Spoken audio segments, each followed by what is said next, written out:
नमस्कार मित्रों। आज हम भाग 170 में लेकर आए हैं बीएनएसएस 2023 का सेक्शन है 225। Section 225 BNSS 2023 says us about postponement of issue of process.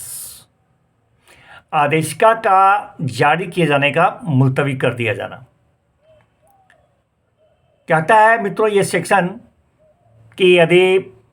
प्राधिकृत मजिस्ट्रेट साहब, अधिकारिता रखने वाले सक्षम मजिस्ट्रेट साहब के समक्ष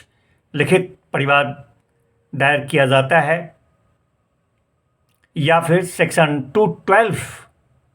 के उपबंधों के अधीन मजिस्ट्रेट साहब को इस तरह का कोई परिवाद प्राप्त होता है, तो यदि वे ठीक समझें तो इस तरह के मामले में अगर ये पाते हैं कि जो अभियुक्त है वह उनके स्थानीय अधिकारिता क्षेत्र से पड़े किसी अन्य स्थान में जहां वो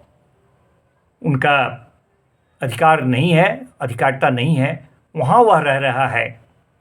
तो ऐसे स्थिति में मजिस्ट्रेट साहब अगर ठीक समझते हैं तो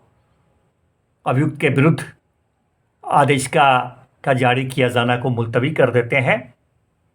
कर सकते हैं।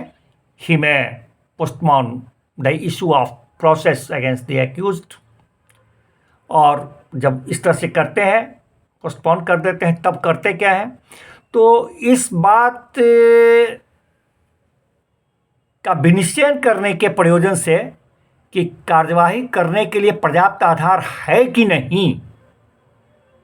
इस बात का विनिश्चय करने के प्रयोजन से कि आगे कार्यवाही करने के लिए उस अभियुक्त के विरुद्ध पर्याप्त आधार है या नहीं, वह उस मामले को या तो स्वयं जांच करते हैं, गवाहों का शपथ पर बयान लेते हैं, या फिर किसी पुलिस अधिकारी को अन्वेषण करने के लिए उसको निर्देश देते हैं, या पुलिस अधिकारी से भिन्न किसी अन्य व्यक्ति को भी अन्वेषण करने के लिए निर्देश देते हैं। परंतु किसी पुलिस अधिकारी से भिन्न अगर किसी अन्य व्यक्ति को अन्वेषण करने के लिए निर्देश देते हैं तो उस भिन्न व्यक्ति को वो संहिता की वो सारी शक्तियां प्राप्त होगी जो एक ऑफिसर इंचार्ज थाने के भारसत्तक अधिकारी को होता है, सिवाय कि विदाउट वारंट ऑफ अरेस्ट वह किसी को अरेस्ट नहीं कर सकते।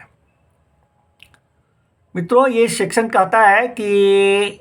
यदि अपराध जो है उस परिवाद में वर्णित, तो वह सेशन ट्रायबल है, सत्र न्यायाधीश महोदय के समक्ष विचारण होने लायक उस तरह का अपराध उस परिवाद में वर्णित है, ऑफेंस उसमें वर्णित है, तो वहाँ पर मजिस्ट्रेट साहब अन्वेषण का निर्देश नहीं देते हैं। साथ ही यदि परिवाद किसी न्यायालय द्वारा नहीं किया गया है, जब तक कि परिवादी की या उपस्थित साक्ष्यों की यदि कोई है परीक्षा नहीं कर ली जाती है सेक्शन 223 में शपथ पर, तो वहां पर भी अन्वेषण के लिए निर्देश नहीं देंगे। यदि मजिस्ट्रेट साहब को ये लगता है कि सेशन ट्रायल ऑफेंसेस परिवाद में है, तो वहां पर परिवादी से अपने सभी साक्ष्यों को पेश करने के लिए उनसे अपेक्षा करते हैं और उन सभी साक्ष्यों का वह शपथ पर बयान लेते हैं और अभिलिखित करते हैं। मित्रों इसी अनुक्रम में अगला सेक्शन है सेक्शन 226, जो इस चैप्टर का लास्ट सेक्शन है, उसका भी वर्णन हम लोग यहीं पर कर ही लें। That is related to dismissal of complaint, परिवाद के खारिज कर दिए जाने के बारे में बताता है। कहता है ये सेक्शन कि यदि परिवादी के और उनका अगर कोई साक्षी था उस सब का शपथ पर कथन अभिलिखित करने के बाद, अथवा वो जो